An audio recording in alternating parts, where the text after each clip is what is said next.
E aí pessoas, tudo certo? Rogério Frutoso na área. Quer se tornar um profissional de mercado financeiro? Você quer saber quanto ganha esse cara? Quer saber quais são as aptidões necessárias para ter sucesso nessa área? E qual o passo a passo para te inspirar a fazer isso?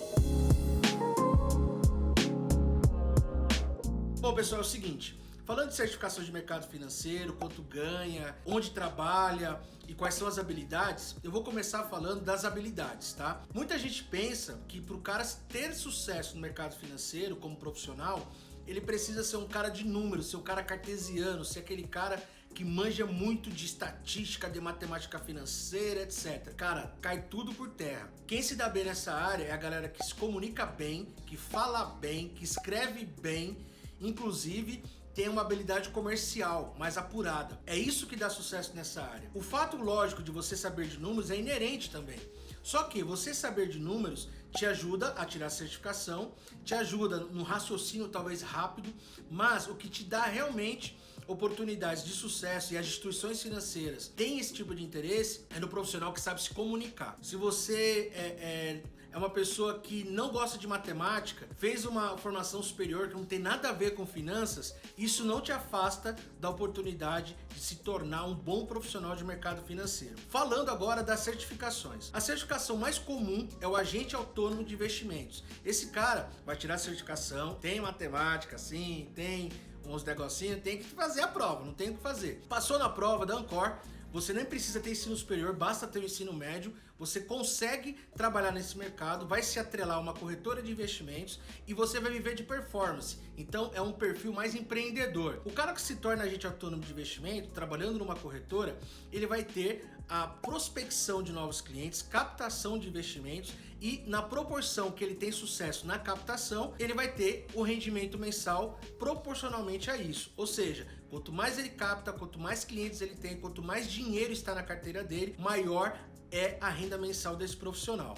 Lembrando que esse profissional, ele não pode dar recomendação. Investe nesse fundo, investe nessa ação. Não. Esse profissional, ele trabalha na distribuidora de investimentos, que é uma corretora. Ele vai te dar orientações dos produtos que ela tem e também te ajudar a conhecer melhor de acordo com o seu perfil de investidor. Isso é o agente autônomo de investimento. Dependendo do que ele teve de sucesso de captação, a renda média desse profissional é de 15, 20 mil até 50 mil reais mensalmente. Lógico, depende totalmente da performance dele. É agente autônomo de investimentos, tá bom?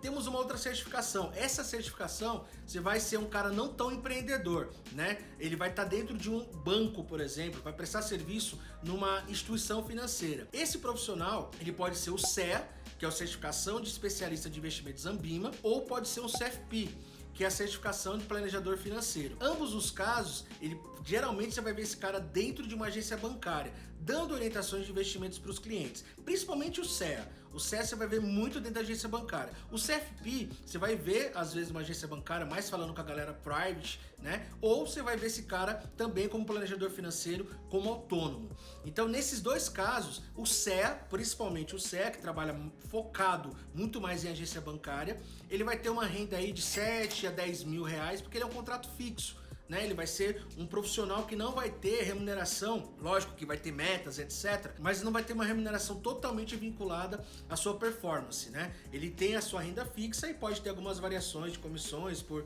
questões de captação. Este profissional que tira o CEA precisa ter ensino superior.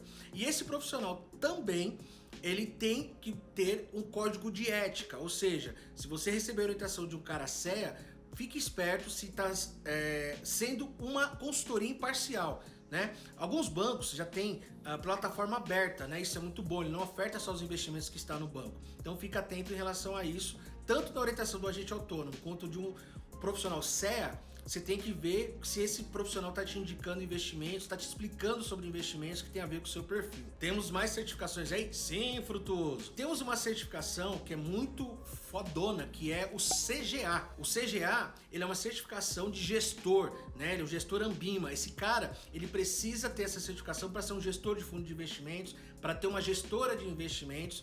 E esse cara, ele tem o poder de não só de recomendar, como de executar a ordem de investimento. Então você entrega o dinheiro para ele, ele vai lá e faz.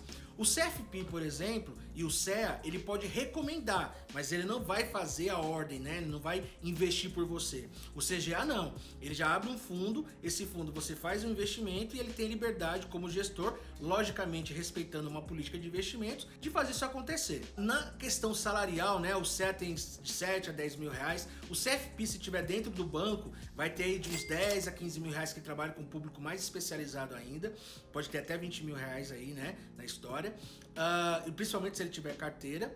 E o CGA é um cara que vai ganhar um pouco mais, porque ele vai ser gestor, né? Então tem aí de 15 a 25 mil reais. O cara pode ser não só um prestador de gestão de um fundo de investimento, como ele pode montar uma gestora, como ele pode montar também o próprio negócio dele de investimentos. Para você chegar lá, né, você tem um passo a passo. O que eu diria para você?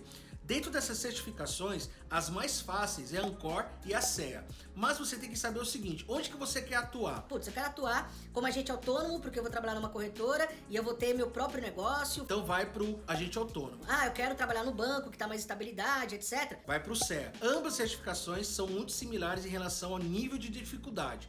Depois disso, nós temos o CFP, que é uma certificação um pouco mais abrangente, né? Pra você ter uma ideia, a prova do CFP são 140 questões, é um dia inteiro fazendo prova, e você passando nessa certificação, você vai poder ser um planejador financeiro e também pode trabalhar numa instituição com alta renda private, né? Nesse caso também temos a CGA, que é a mais difícil entre elas, que você vai ter essa certificação para ser um gestor, vai ter uma remuneração melhor.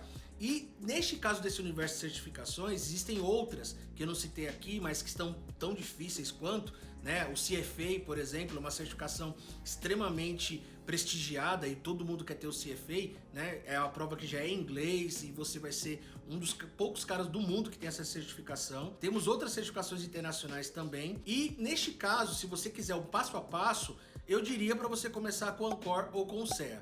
Feito isso, você vai se aprofundando. Próximo passo, logicamente, é um CFP. E aí você pode até tirar um CGA se você quiser ser um cara da área de gestão de investimentos. Feito isso tudo, você vai saber qual é o passo a passo. Seja o cara bom de números, mas para a prova, e não seja o cara bom de números para o atendimento ao cliente. Ou seja, se você falar muito difícil, o cliente não vai entender. Então tem que ser um bom comunicador. Mas você precisa saber a parte numérica para passar nas certificações. Espero ter atendido aí a curiosidade de vocês. A gente se vê nos próximos vídeos. Beijo!